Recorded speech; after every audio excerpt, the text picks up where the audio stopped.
Et bienvenue dans ce nouvel épisode de Tel Quel Talk, le podcast qui décrypte les enjeux politiques, socio-économiques et culturels qui façonnent le Maroc d'aujourd'hui et de demain. À un an des législatives prévues en 2026, la participation électorale représente-t-elle un enjeu majeur pour ce scrutin ? C'est une question importante, cruciale, que Tel Quel a choisi d'aborder dans ce numéro. Les élections de 2021 ont officiellement été présentées comme une réussite démocratique. Ce scrutin avait en effet enregistré un taux de participation de plus de 50%, soit une hausse de 8 points par rapport à 2016. Mais derrière ce chiffre, une réalité plus nuancée. Seuls 60% des Marocains en âge de voter étaient inscrits sur les listes électorales. Autrement dit, plus de la moitié du pays n'a pas eu voix au chapitre. Comment redonner envie aux Marocains et aux Marocaines d'aller voter ? On se posera la question. En parallèle, la réforme du code électoral, lancée cet été sur instruction royale, a pour objectif de remettre à plat le système. Découpage électoral, mode de scrutin, financement des campagnes, représentation des jeunes et des femmes. Les changements annoncés vont-ils transformer le visage des prochaines législatives en 2026 ou au contraire reproduire les mêmes blocages ? On ouvre le débat aujourd'hui dans Tel Quel Talk. Et avec nous pour ce nouvel épisode, à mes côtés, Medim Zouadi. Bonjour et bienvenue à vous. Bonjour madame et merci pour l'invitation. Medim Zouadi, je rappelle que vous êtes membre du bureau politique de l'USFP, l'Union socialiste des forces populaires. Et on le souligne, c'est la première force d'opposition au sein du Parlement aujourd'hui. En face de vous, Mohamed Habib Remali, bonjour et bienvenue. Bonjour. Vous êtes vice-président en charge de l'Observatoire pour les études stratégiques au sein de l'initiative Tizi. Et merci Habib Remali d'avoir accepté mon invitation. On va revenir, si vous le voulez bien, messieurs, sur les fondamentaux.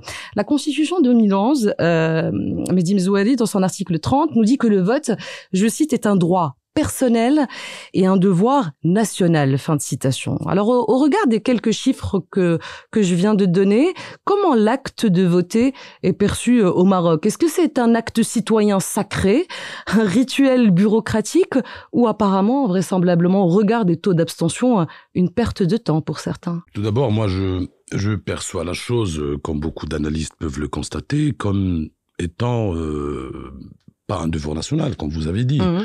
Je pense que le vote reste, à mes yeux, aujourd'hui, je parle d'une manière, après une lecture des échéances qui se sont déroulées au Maroc depuis l'indépendance, depuis 63 à nos jours, sans rentrer dans l'évaluation de celles qui étaient bonnes, celles qui étaient moins bonnes, le trucage, la fameuse histoire de la démocratie marocaine, si jeune qu'elle est. Je pense que le vote, c'est une manifestation technique, qui devient technique. C'est une manifestation aussi qui se fait par beaucoup de moyens, généralement malsaines. Et puis, il y a la donnée citoyenne, la donnée politique, démocratique, qui ne se manifeste pas dans le vote, dans cette action d'aller voter par les Marocains, pour plusieurs raisons d'ailleurs. C'est pas les Marocains qui sont pas bons, mais je pense que c'est le processus qui a donné et qui a mené ces Marocains à avoir ces positions. D'échéance en échéance, on assiste à beaucoup d'abstentionnistes. De toute façon, on va en avoir encore plus en 2026. Si, bien sûr, on passe pas par beaucoup de procédés, si on n'essaie pas d'imposer une secousse, un tremblement politique qui peut déjà démarrer le processus de rendre confiance des Marocains. Ça vient pas du jour au lendemain, mais je pense que c'est un processus lent. Le vote des Marocains ne se fait pas aussi sur une base politique, donc on n'assistera jamais à un vote politique demain.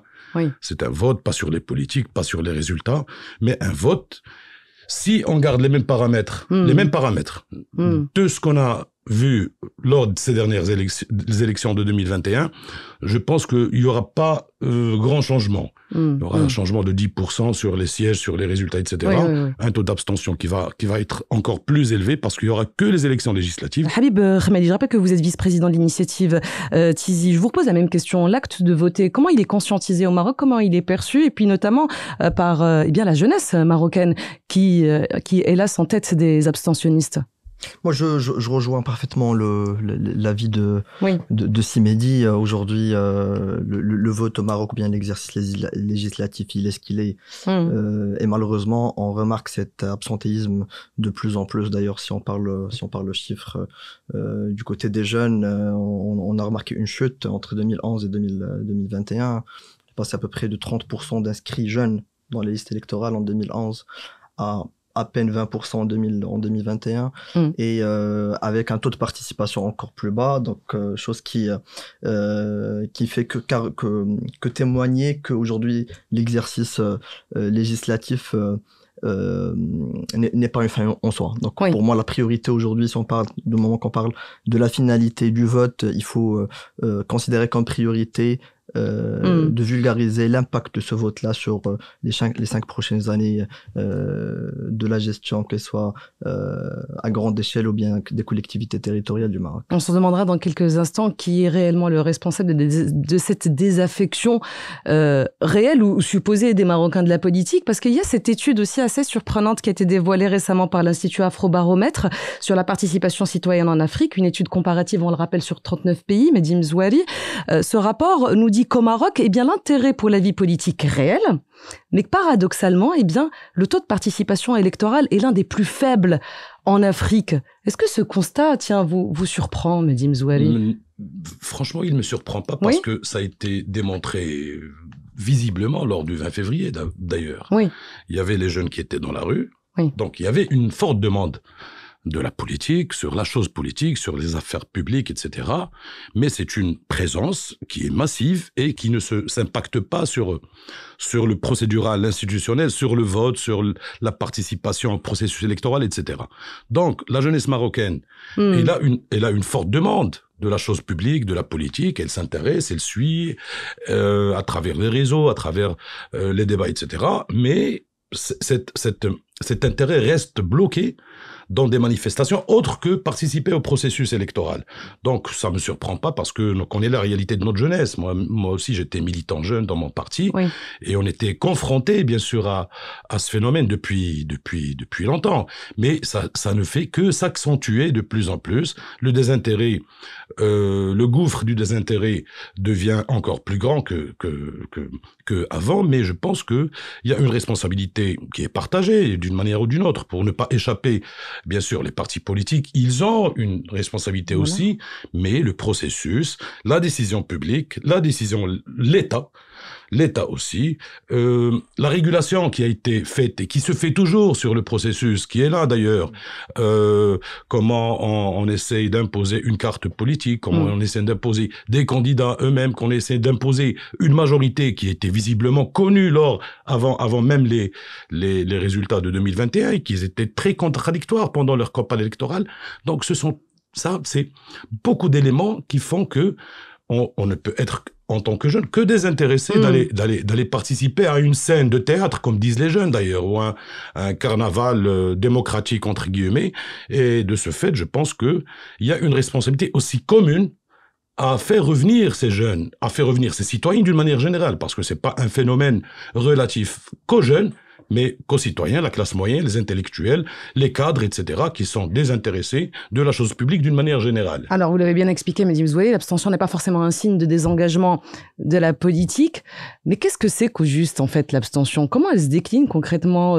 Vous, Habib Remmali, autant que vice-président de l'initiative Tizi, vous avez, je le rappelle, publié en février, il me semble, une étude dédiée à cette thématique. Qu'est-ce qui intéresse concrètement les jeunes ? Sur quel terrain ils s'engagent ? Et pourquoi on n'arrive pas à transformer, entre mille guillemets, l'essai, si vous voulez, et passer à la participation politique, à aller aux urnes, voter concrètement?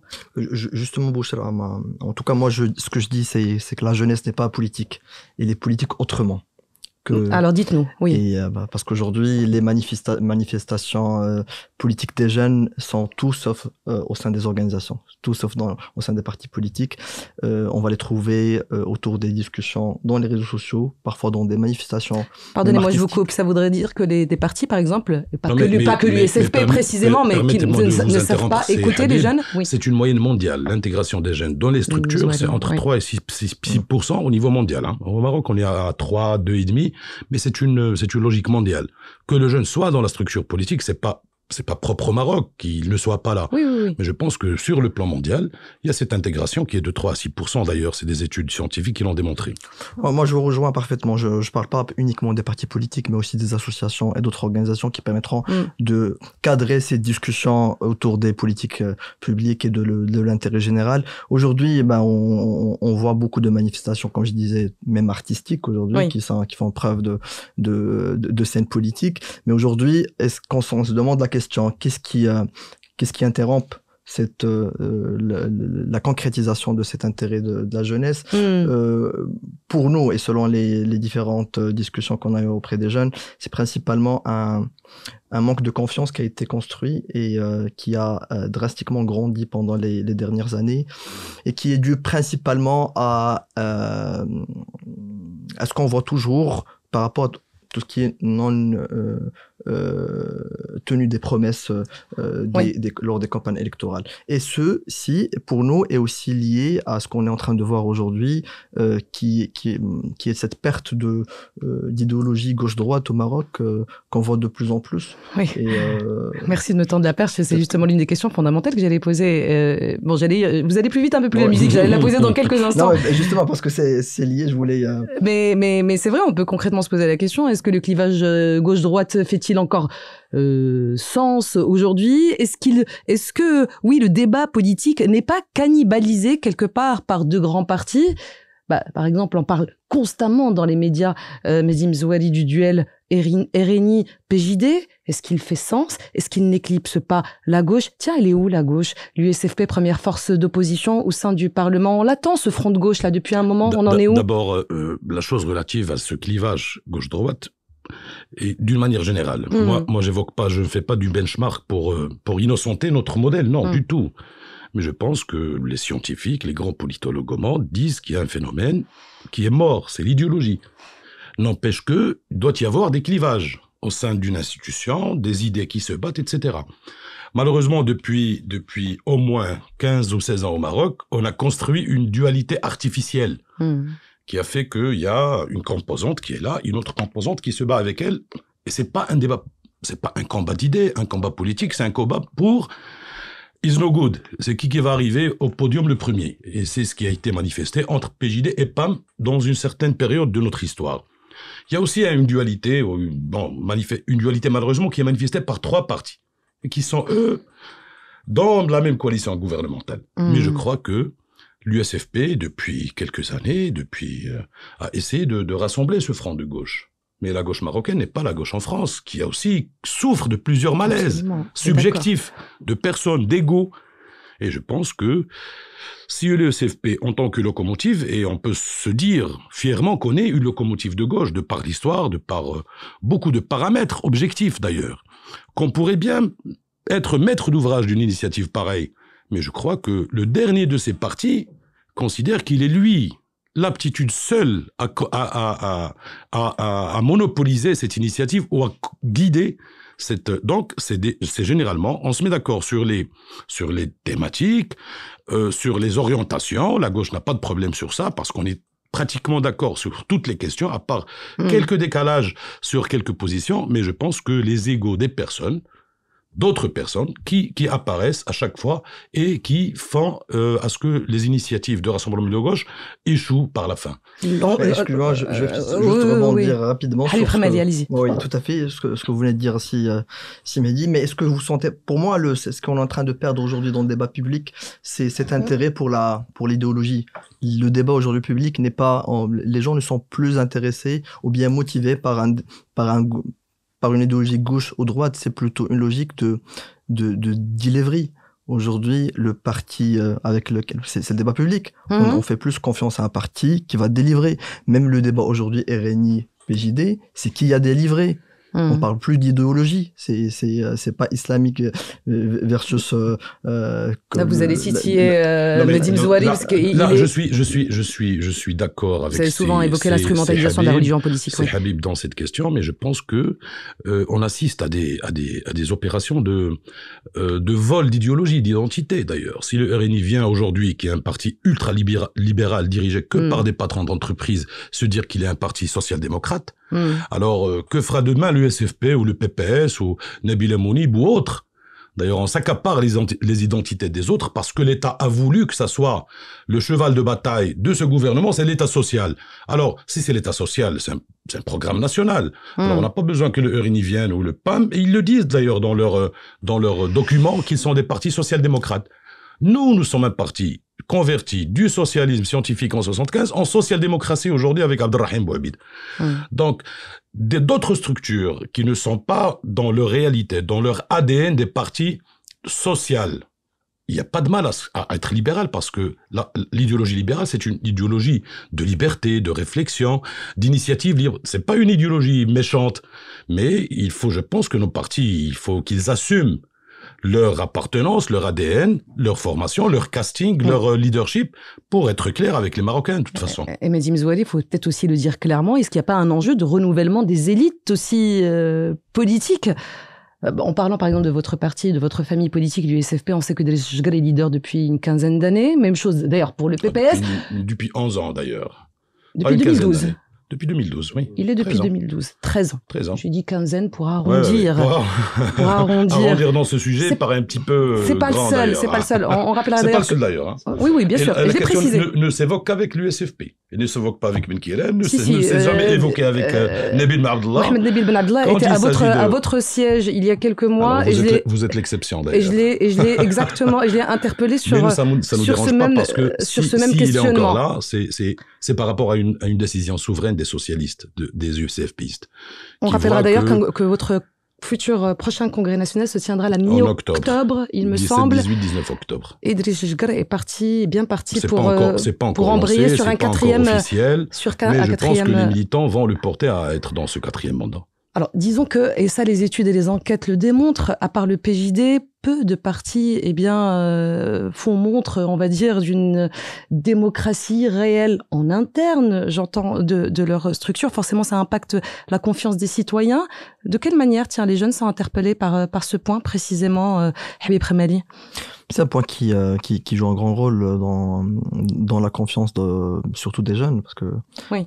Quand on voit que, je parle pas certainement uniquement de la présidence d'un parti ou bien du secrétariat d'un parti, mais dans toutes les postes de responsabilité au sein des partis politiques aujourd'hui, qui sont les chances d'un jeune de pouvoir prendre des postes de leadership ou bien de responsabilité sont très limités. Et ceci est dû à un manque de confiance dans la jeunesse aujourd'hui, premièrement, mais aussi d'un désengagement de la jeunesse. Aujourd'hui, la majorité des jeunes qui sont engagés dans les partis politiques, eux aussi ne sont pas très motivés, donc ils ne feront pas le nécessaire pour pouvoir démontrer cette capacité et cette compétence. Et donc, ce qui fait qu'aujourd'hui, il y a certains partis qui le font pour entre guillemets du greenwashing, on l'a vu dernièrement, mais on sent que c'est pas fondu sur des bases, c'est pas des convictions du parti. Oui. Et je pense que dorénavant,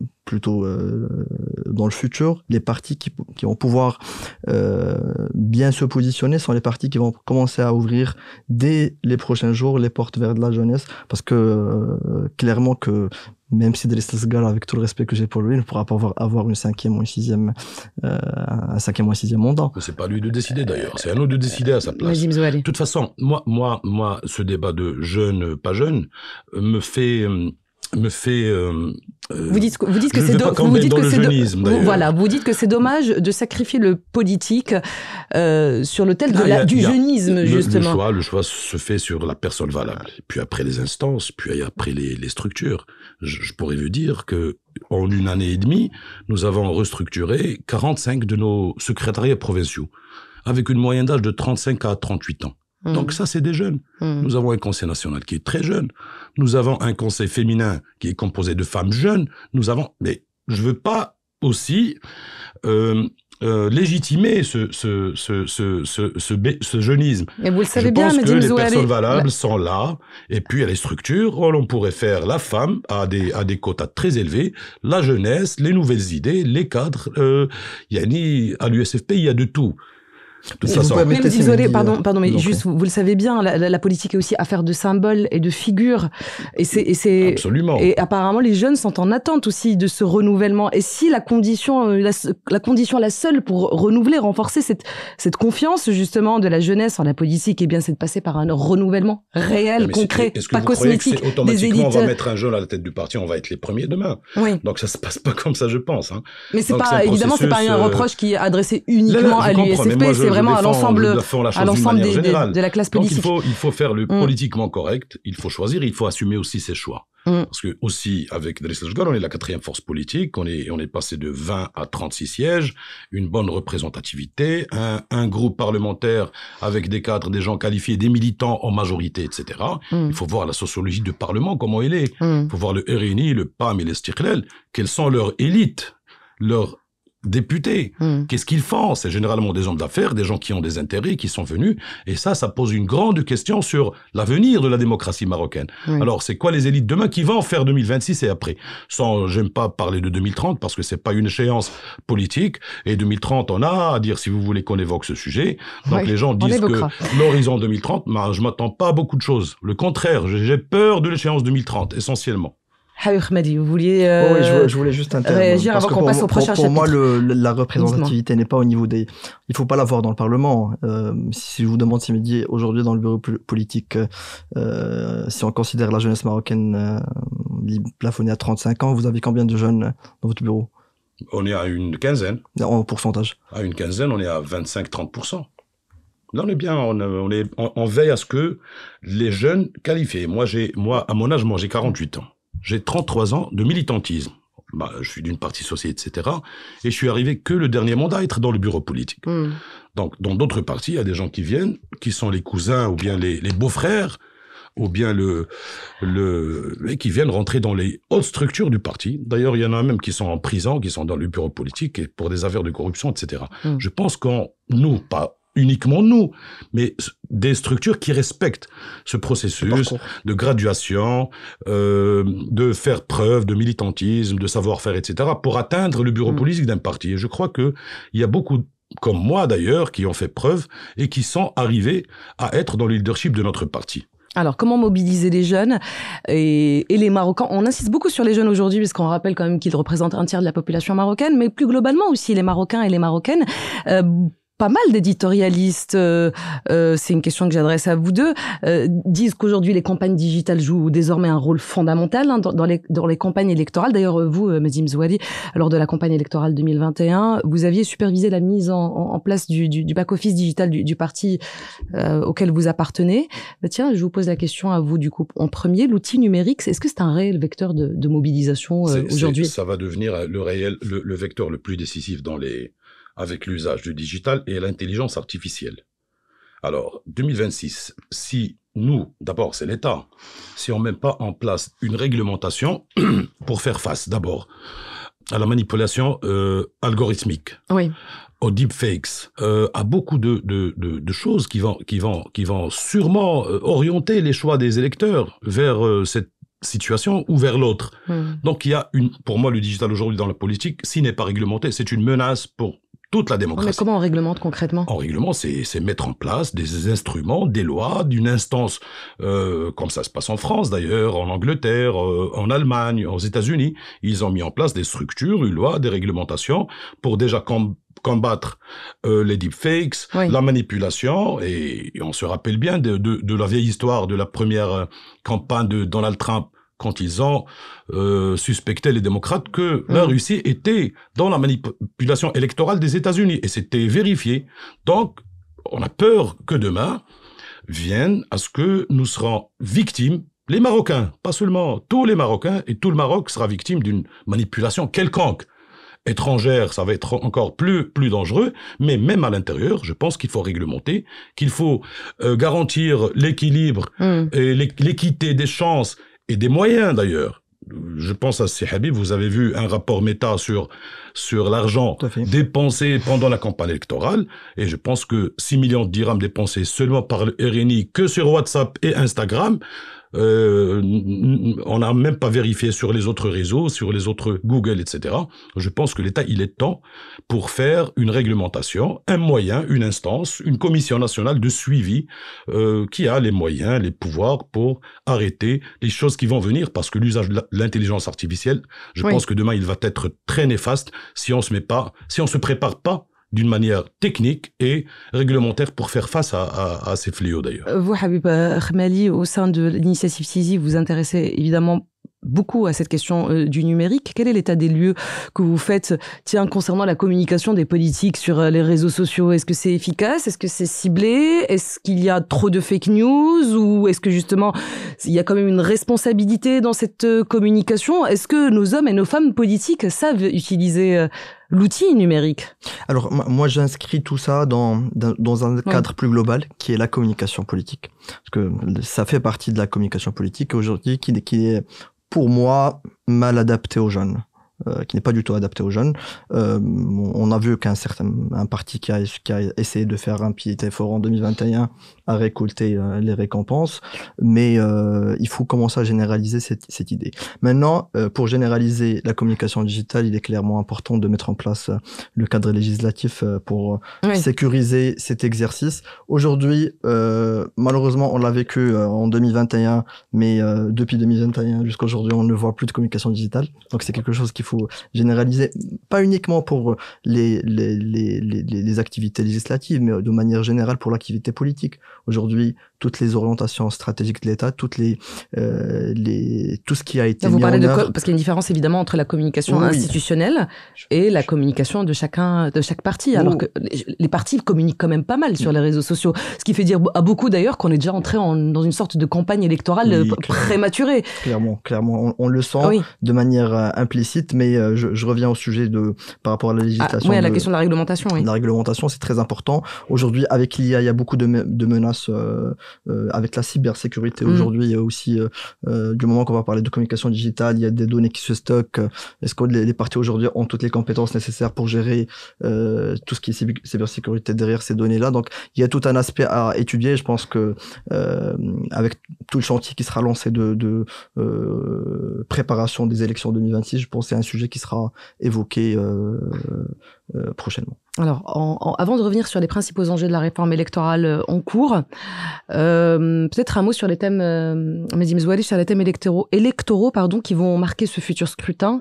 Alors, on parle évidemment de l'inflation, de l'emploi, il y a la sécheresse, la co-organisation du mondial. Il y a aussi, bien sûr, des questions liées aux libertés individuelles. Quelles sont, d'après vous, à vos yeux, au sein de l'USFP, les préoccupations qui font l'unanimité aujourd'hui parmi les électeurs et qui seront vraiment abordées lors de cette future campagne électorale? D'abord, c'est par rapport à un bilan gouvernemental qui est, à mon sens, dans sa globalité défaillant. Sur toutes les promesses qui ont été faites lors du programme électoral, qui a eu, bien sûr, un quitus parlementaire, de par leur majorité énorme.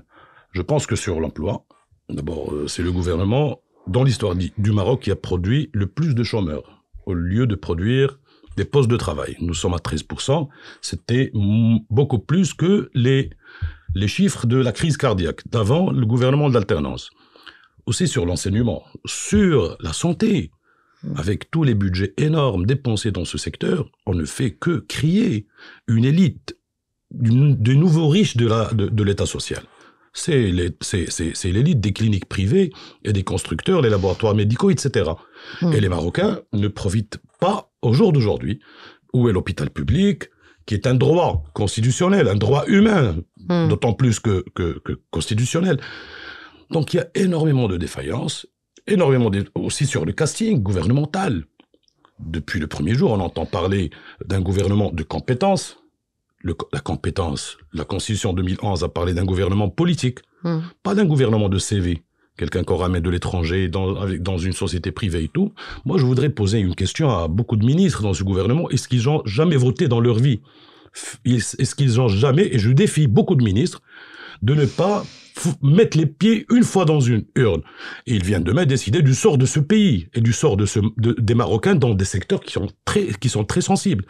Il y a un malaise dans la politique de ce gouvernement, dans le casting, parce que arriver à nommer ses copains dans des postes névralgiques, l'aide sociale directe, la fameuse présidente Joud,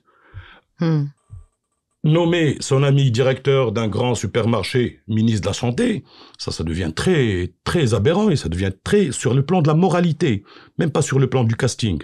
Donc moi je pense qu'il faut mettre fin à ce genre de pratiques qui sont pas dans le registre démocratique d'ailleurs. Et puis il y a toutes les défaillances qui sont là. Je sais qu'il y a quelques lumières dans ce gouvernement, mais généralement, c'est pas des lumières qui confirment que les partis politiques peuvent apporter quelque chose de nouveau dans le développement de ce pays. Malheureusement, et je dis malheureusement parce que il y a les partis politiques qui doivent être dans leur rôle politique, amener des gens. Sinon, il n'y a pas de processus dans cette partie. Il y a des gens qui sont là. C'est du fast-food, qui viennent pour 3 ans, 4 ans, qui deviennent ministres. Et après... Est-ce que vous pensez, Mehdi Mezouadi, que l'opposition a été à la hauteur lors de ce mandat par rapport à tous les points que vous venez de dénoncer? L'opposition, elle était à la hauteur dans la mesure... activé tous les leviers institutionnels, justement, pour agir? Même à la hauteur, elle est proportionnelle, d'ailleurs. Elle était à la hauteur dans la mesure proportionnelle de sa capacité d'avoir le temps de parole au Parlement, qui est très réduit d'ailleurs. C'est eux qui parlent le plus, parce qu'ils sont pratiquement à 300 députés, et puis ce qui reste, il est partagé par les autres. Oui. Et ça, c'est l'un des grands dysfonctionnements, parce que l'opposition n'arrive même pas à signer pour avoir une commission d'enquête, parce que on parle du 1/3, et puis nous ne sommes même pas à 10% ou 15% de cette institution. Donc il y a beaucoup de malaise qui se sent, qui ont démarré. Là, l'exercice démocratique, on l'accepte. Oui. Si il a démarré sur des bases saines. Mais nous, en 2021, on avait l'impression que les choses étaient préparées à l'avance. Donc, le résultat était là. Et puis, les gens qui ont imposé ce résultat, ils sont ils sont responsables de ces dysfonctionnements. Je parle pas du Parlement, il faut voir les régions, il faut voir les grandes villes, il faut voir les majorités qui compensent ça. Donc, notre institution nationale, régionale, provinciale, locale sont en malaise parce que c'est un truc qui a été fait à la dernière minute entre trois partis qui sont contradictoires et qui se sont battus 1 mois après la constitution de ces conseils. Donc, c'est pas la victime en général, c'est qui?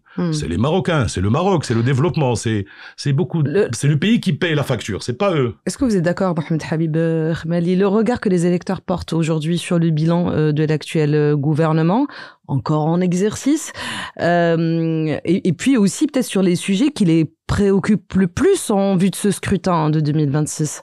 Alors, pour moi, il y a des réalisations qu'il faut valoriser. Je vais pas partir dans un discours du négatif, complètement négatif, mais je dirais qu'il y a des réalisations majeures, stratégiques pour le Maroc, très importantes pour les citoyens, qui n'ont que le citoyen aujourd'hui marocain qui est au fin fond du Maroc ou bien qui est dans son coin l'a pas encore senti.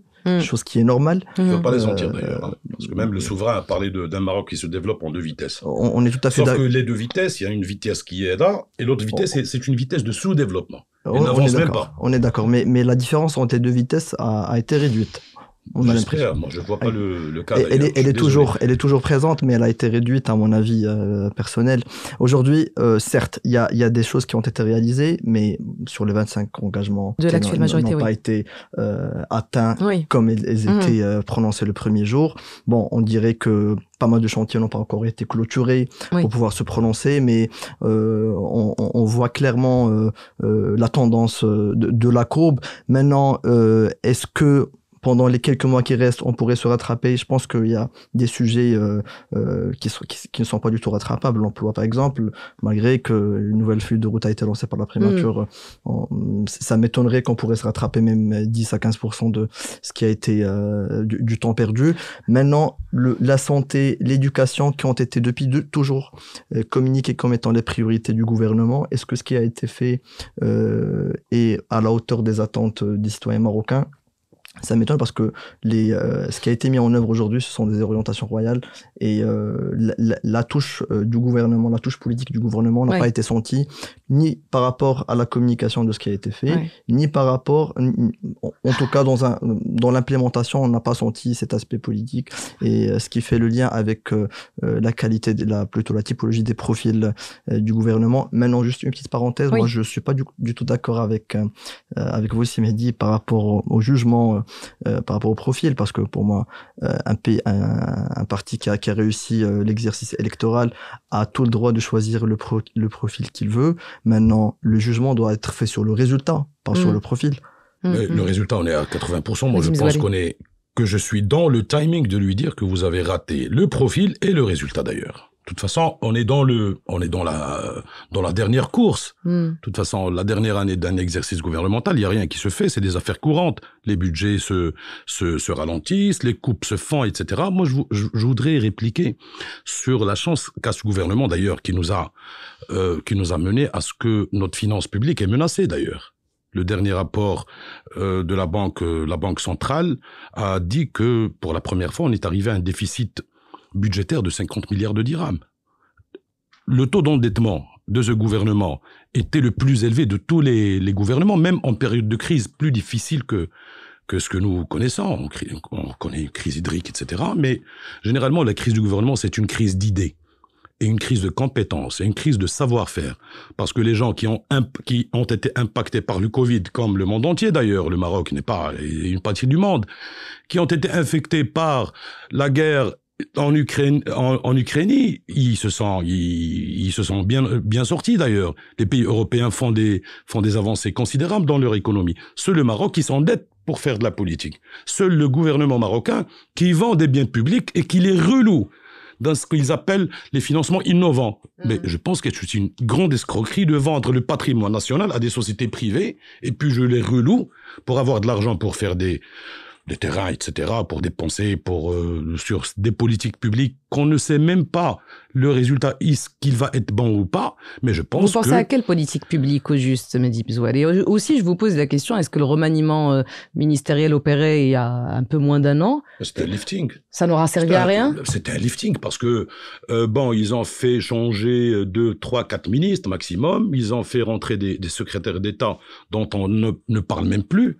L'USFP espérait faire partie du casting ? La majorité, non, parce que à mi-mandat ou plus, les choses étaient claires pour nous. Ça va être que rentrer pour se suicider à l'intérieur. Donc, ça a été clair par rapport à nous de ne pas accepter, même de toute façon, ça a été clair même de l'autre parti, de ne pas inviter un autre parti, que ce soit l'USFP ou autre, à venir rejoindre la majorité, parce que leur rhétorique fait montrer qu'ils sont très cohérents, très forts, très homogènes, et cette rhétorique, elle est en elle-même un signal de malaise à l'intérieur. À chaque fois d'afficher que nous sommes réunis, que nous sommes cadavres. De toute façon, le dernier incident qui est là, c'est que deux partis se disputent au bord d'une motocyclette d'ailleurs, pour voir que les élections ont commencé, que les courses, les batailles ont commencé, même à l'intérieur de cette majorité dite homogène. De toute façon, il y a beaucoup de signaux qui font preuve de malaise. C'est la finance publique du pays. Le fait de financer cette échéance 2030 par des endettements ou par des institutions qui ne sont pas dédiées à cet investissement, comme la CDG d'ailleurs. Nous, en tant que parti de l'opposition, on dit qu'il ne faut pas toucher à l'argent de la CDG parce que c'est de l'argent des Marocains. Qu'est-ce qu'elle aurait fait, l'USFP, si elle était au pouvoir aujourd'hui, tiens ? Aujourd'hui, d'ailleurs, si elle était au pouvoir avant même, de toute façon, c'est d'avoir un parti qui ne fait pas de politique volontariste et à ce que annuellement 45 000 sociétés ferment. Donc ça, c'est un signal de malaise. On est classé 13e en Afrique des pays qui ont le moins d'investissements étrangers. Ça, c'est des débats, c'est des études. C'est des chiffres qui émanent d'institutions crédibles. C'est pas leur discours. Quand les chefs de gouvernement viennent à l'hémicycle, ils affichent des discours qui ne sont pas la réalité. D'ailleurs, les Marocains ne vivent pas bien. Ils achètent toujours la viande à 100 dirhams. Ils ont toujours la cherté de la vie. Ils n'arrivent pas à voyager. C'est la rentrée scolaire. On va voir les Marocains comment ils vont peiner. Donc, qu'est-ce qu'il a changé, ce gouvernement, dans la vie quotidienne des Marocains ? Voilà, c'est ça la grande question qu'il faut se poser. Et il suffit je pourrais venir avec toi, c'est Habib Dabaf, dans la rue et demander un échantillage de 10, 15, 20 Marocains, est-ce que quelque chose a changé dans leur vie depuis que ce gouvernement est là ? Eh bien, je pourrais vous confirmer que la réponse est non.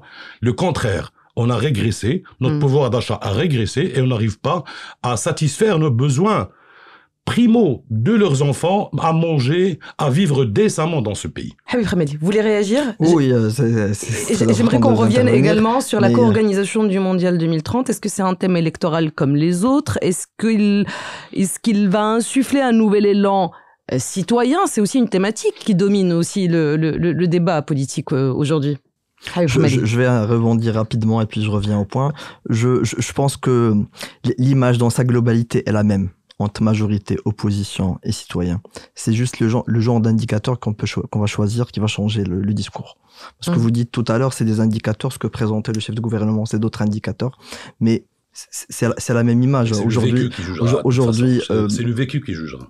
C'est le vécu qui jugera et c'est surtout, je pense qu'aujourd'hui, la manière avec laquelle on a géré pas mal de crises dans cette période est pas mal. Quand même, Vous parlez de la crise Covid? Je parle de la crise Covid, je parle de la sécheresse et je parle aussi de l'inflation qui a beaucoup impacté le Maroc. Et donc, il faut, même dans l'évaluation des réalisations du gouvernement, il faut intégrer ces paramètres parce que moi, j'ai l'impression que ce que fait l'opposition est tout à fait normal, c'est de la politique et d'évaluer de manière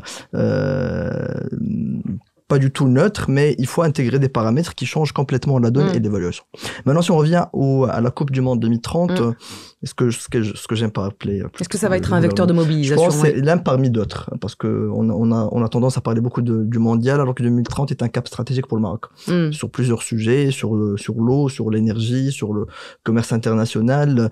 C'est un cap de transformation stratégique du Maroc, et ce sont des chantiers qui ont besoin d'efficacité, d'efficience, en dehors du discours politique. Donc aujourd'hui, je pense que, je parle des jeunes surtout, ce qu'ils attendent aujourd'hui du politique, c'est beaucoup plus d'action, d'efficacité que de promesses. Et j'ai pas l'impression que les programmes électoraux en 2026 vont changer la donne pour les jeunes. Parce que on a beau entendre des promesses qui ne voient pas le jour. Et donc aujourd'hui, je pense que si on doit tabler sur quelque chose, c'est principalement sur l'action, sur le comment. Avant qu'on passe à la réforme électorale, je vous repose la même question. La co-organisation du Mondial 2030. Moi, je pense que... Est-ce que ça cannibalise aujourd'hui le débat politique? Est-ce que ça préoccupe les Marocains, les Marocaines, ou en revanche, ça lui donne plus de vitalité, plus d'élan?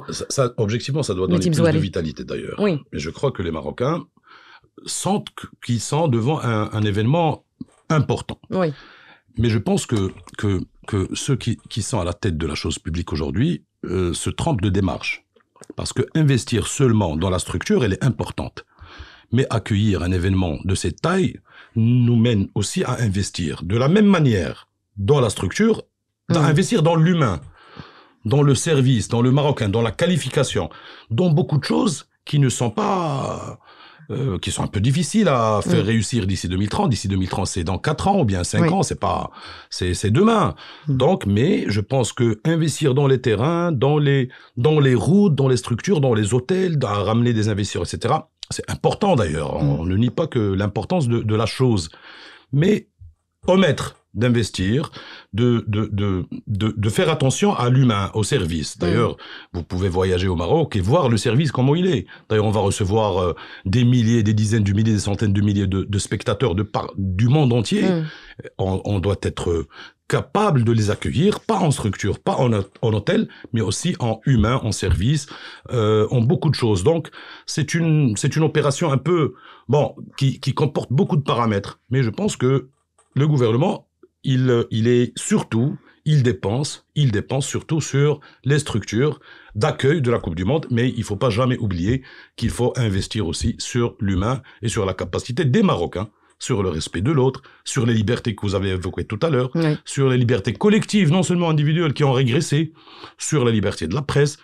Un pays qui veut accueillir une échéance mondiale, il affiche comment il est en démocratie, en liberté de presse, que des journalistes ne vont pas en prison pour des opinions, que des jeunes qui ont manifesté un jour doivent retrouver leur liberté. Il y a beaucoup de paramètres très symboliques à beaucoup de sens, mais qui doivent se faire pour à ce que le monde entier regarde que le Maroc n'est pas seulement une structure d'accueil pour une manifestation, mais c'est un pays complet, avec ses libertés, avec ses idées, avec sa complexité, avec sa différence, etc. Avant de conclure le débat, revenir sur un point essentiel que je voulais aborder avec vous également aujourd'hui, c'est la réforme du code électoral qui a été initiée cet été sur instruction royale suite au discours du souverain le 29 juillet dernier. Une réforme qui a pour objectif de mettre à plat le système. Habib Remmali, quel est pour vous le changement le plus crucial à adopter pour ce nouveau code électoral? Moi, je dirais... Il y a énormément de thématiques, évidemment. On parle de financement des partis, on parle du vote des MRE, on parle de représentation des jeunes et des femmes. Pour vous, où se situe l'urgence aujourd'hui? Pour résorber le taux d'abstention, booster le taux de participation électorale. Simplifier. Oui. Pour moi, c'est la priorité. Il faut simplifier les procédures. Il faut, dans la limite du possible, bien évidemment. Il faut moderniser ces procédures-là dans la limite du possible. Encore une fois, évaluer dans quelle mesure on pourrait intégrer le digital dans le process, dans sa globalité, peut-être pas dans un premier temps dans le vote direct, mais imaginer je pars dans la globalité d'exercice, oui, dans le vote, mais aussi dans l'évaluation des résultats. Donc il faut apporter plus de légitimité à cet exercice. Il faut en profiter de ce chantier de structuration aussi pour intégrer le diaspora des MRE, oui, qui sont aujourd'hui absents. Dans le droit à vote est reconnu, indiqué dans la Constitution de 2011. Donc, et il faut également, je pense qu'il y aura aussi un aspect qui sera relatif au quorum et qui sera retraité dans ce chantier de restructuration. Pour moi, ce sont les 3 priorités, oui, pour le moment. Où se situe le niveau d'urgence, Mehdi Mzouali? Je rappelle que c'est le ministère de l'Intérieur qui est en charge de l'élaboration de cette réforme. Il a appelé tous les partis politiques à y contribuer. D'ailleurs, je pense que vous êtes attendu, pas que vous, l'USFP, mais tous les partis pour rendre leur mémorandum à la fin de ce mois. Vous l'avez rendu, à l'USFP? Je pense qu'on l'avait rendu il y a un petit moment. D'accord. Parce que nous sommes toujours en réflexion. On a un capital, une capitalisation des idées qu'on fait actualiser et qu'on aille toujours négocier, à plaider avec le ministère de l'Intérieur pour essayer d'imposer quelques règles. Où se situe le niveau d'urgence, d'après vous? Qu'attendre de cette réforme? D'abord, c'est l'inscription aux listes électorales. Oui. On avait toujours demandé à l'USFP à ce que tout Marocain ayant une carte d'identité nationale âgé de 18 ans puisse voter automatiquement. Chose qui a été toujours refusée, de par l'histoire, par le ministère de l'Intérieur. Deuxièmement, il y a nécessité à franchir ce taux de 20% à la présence de la femme dans l'hémicycle, dans la Chambre des représentants. Et de toute façon, on ne lance pas des slogans comme ça, mais on a même le calcul de comment faire, parce qu'on peut pas augmenter le nombre des députés, mais dans ce nombre, et c'est une obligation constitutionnelle aussi, parce que à 20%, et après la Constitution parle même de la parité. Il faut avoir le courage de franchir le pas de 20% d'ailleurs, qui va donner une petite augmentation de 32 à 36%, 36 sièges. Il y a troisièmement la représentation des MRE. Il y a aussi la fameuse question du découpage, qui est primordiale et qui est décisive dans toute carte politique d'ailleurs. Et nous plaidons à ce que il faut d'abord garantir justice territoriale avec, par exemple, je vous donne un exemple de Casablanca. Alors, d'après le dernier recensement, recensement de l'habitat qui a été fait en 2024 a fait que, maintenant, dans la circonscription Barnos et Sidi Moumen, c'est presque 1 million d'habitants, qui a 3 sièges. Et dans une autre circonscription de Casa, où il y a moins de 500 000 habitants, il y a 4 sièges. Donc, c'est des aberrations qu'on doit soigner d'ailleurs dans le texte. C'est aussi de fusionner des sièges de circonscription par rapport, par exemple, Rabat. Rabat, elle est à entre 500 et 600 000 habitants. Elle a 7 sièges au Parlement. Donc, on dit à ce que Rabat doit être fusionné. Marrakech, la grande ville de Marrakech, elle a 9 sièges. On doit fusionner, maximum 6. Meknès, elle est fusionnée. Tanger, il y a des exemples comme ça. On peut rationaliser, mais nous déplorons à ce que il y aura un paramètre unifié. Par exemple, je vous donne un exemple d'une ville où il y a 16 000 habitants au Maroc. Et il a 2 sièges. Il y a beaucoup de cas comme ça. De toute façon, il faut une certaine équité. Il ne faut pas à ce que laisser le champ élargie pour la régulation, pour la nomination au nom d'élections, parce que des villes comme ça, d'emblée, je peux te dire, je connais des députés dialogue. De toute façon, il faut des normes qui sont un peu logiques. Il y a beaucoup de choses. Il y a la question du digital, l'usage qui est primordial aujourd'hui pour notre parti. Il faut une réforme. Il faut commencer à travailler maintenant sur les textes. C'est inclus dans votre mémorandum? Oui, bien sûr, c'est inclus, et c'est inclus d'une manière très scientifique, très objective, avec la visibilité, les moyens, les propositions et tout. Donc, il y a beaucoup de propositions. On va faire nos plaidoyers avec les partis avec lesquels on se croise sur ces idées. Mais je pense que l'approche de ces élections, avant qu'elles soient de réformes et de textes, c'est une approche politique qu'il faut à ce que l'État, et je parle de l'État, de la décision de l'État, il faut à préparer cette atmosphère à ces élections. Si vous voulez que les Marocains... Comment on prépare l'atmosphère? Ce sera la dernière question pour conclure ce débat. Moi, je pense, et mon parti aussi, pense qu'il faut faire une secousse, une réelle secousse, une réelle réédition des comptes. Les gens qui sont là à l'hémicycle, qui ont des procès. Les gens qui sont là dans les mairies et dans les DAC, ils ont des procès. Les gens, il faut être un peu sérieux. Il faut à ce que les Marocains sentent que la responsabilité publique, c'est pas un prestige. C'est pas une notabilité, mais c'est un service pour les citoyens. Et quelqu'un qui fait des erreurs, qui dans la corruption, qui fait des erreurs, qui touche aux deniers publics, qui est même dans le délit d'initié, dans le conflit d'intérêts, etc. On assiste à ça même au gouvernement. Il faut que l'État mette un terme à ça à travers une opération d'assainissement global qui permettra, à mon sens, aux Marocains au moins de respirer un petit peu le sens d'un climat démocratique et puis d'adhérer petit à petit à ce processus. Une opération main propre à visée électoraliste, c'est ce que vous nous dites, Mehdi? Pas seulement électoraliste, pour ne pas incriminer que les gens élus, parce qu'il y en a beaucoup qui sont intègres et honnêtes, mais les gens qui ne sont pas honnêtes, qui ne sont pas intègres, je pense qu'il y a une justice devant laquelle ils doivent être présents aujourd'hui pour un petit peu donner un sens à ce processus. Moi, je dirais même plus que ça, une opération de cleaning et ensuite un code éthique pour les prochains, parce que c'est très important de se mettre d'accord tous. Et des gens qui respectent l'éthique d'ailleurs. Mais bien sûr. Il y a toujours des codes d'éthique. Bien sûr. Mais il y a des gens au Maroc aujourd'hui, on n'a pas de code d'éthique des législations, et on n'a pas aujourd'hui. Il faut le mettre en place. Il faut mettre en place les actions nécessaires pour ceux qui le respectent pas, justement. Mehdi Mezouali, vous qui parlez justement de créer un climat favorable justement pour amplifier ce taux de participation, vous serez ravi d'apprendre que l'Initiative Tizi lance plusieurs opérations de sensibilisation et d'apprentissage des b.a.-ba de la politique. Expliquez-nous.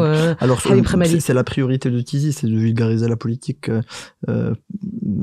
sur deux niveaux. Dans un premier niveau, pour ceux qui ne connaissent même pas les ABC de la politique. C'est ça. Comprendre la différence entre le Parlement, la wilaya, les b.a.-ba vraiment de la gestion politique au Maroc. Et ensuite, pour ceux qui connaissent ces b.a.-ba, de les rapprocher des partis politiques, de vulgariser le positionnement et le discours de chaque parti politique, et bien évidemment, quand les programmes électoraux seront prêts, de présenter le programme de chaque parti politique. Tizi, c'est une initiative très sérieuse, moi que j'ai même d'anciens présidents amis. Vous êtes la bienvenue à l'USFP si vous avez besoin qu'on collabore sur une question ou autre. De toute façon, bon courage.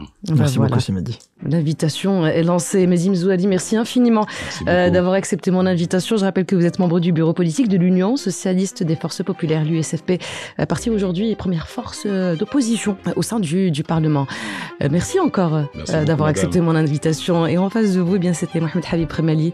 Merci d'être venu aujourd'hui. Habib Remali, je rappelle que vous êtes vice-président en charge de l'Observatoire pour les études stratégiques au sein de l'initiative Tizi. Merci à vous, Chala. Et c'est la fin de ce numéro Tel Quel Talk, le podcast qui décrypte les enjeux politiques, socio-économiques et culturels qui façonnent le Maroc d'aujourd'hui et de demain. Merci à tous et à toutes de l'avoir suivi. Un clin d'œil à la belle équipe en régie qui me suit pour chaque épisode, Adam Harshawi et Manal Zainabi. À très vite pour le prochain numéro. D'ici là, n'hésitez pas à vous abonner sur la page officielle de Tel Quel sur YouTube et évidemment à telquel.ma pour suivre l'essentiel de l'actualité nationale et internationale.